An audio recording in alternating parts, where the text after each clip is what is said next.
Mapapagod pero hindi susuko. Alam mo ba na may dalawang uri ng pagod na pwede mong madama? Una, yung pagod na itutulog mo lang at pagising mo, okay ka na. Pero may isang uri ng pagod na talagang kakaiba. Yun ay ang pagod na hindi nadadaan sa pahinga. Isang pagod na magpapahiwatig kung gaano kabigat ang mga problema mong daladala. Pagod na magpapanginig ng mga luha sa mata. Pagod na magdidikta sa'yo para sabihin ayaw mo na. Mapapatanong ka na lang talaga, saan nga ba ang direksyon ng aking mga paa? Mga paang tila pagod na sa kakahakbang.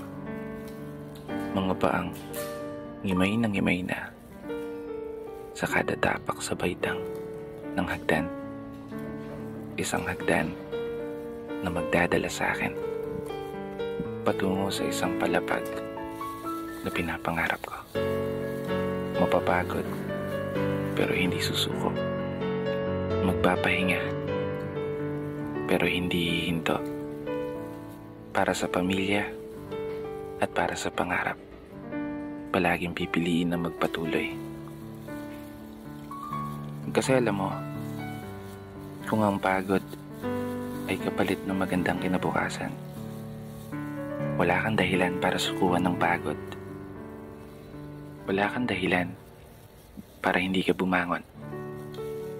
Wala kang dahilan para tuluyang magpalamon sa pagod na magbibigay sa iyo ng mga hamon at pagsubok na susukat sa iyong katatagan at kagustuhang makaahon, kagustuhang umasenso at kagustuhang magtagumpay at tuluyang makamtan yung magandang buhay na gusto mong mapasakamay. Kaya naman, tatagan mo ang mga paa mo at tibayan ng loob sa iyong paglalakbay at umasa kang kalakip ng bawat pagod ay may masaganang buhay na naghihintay.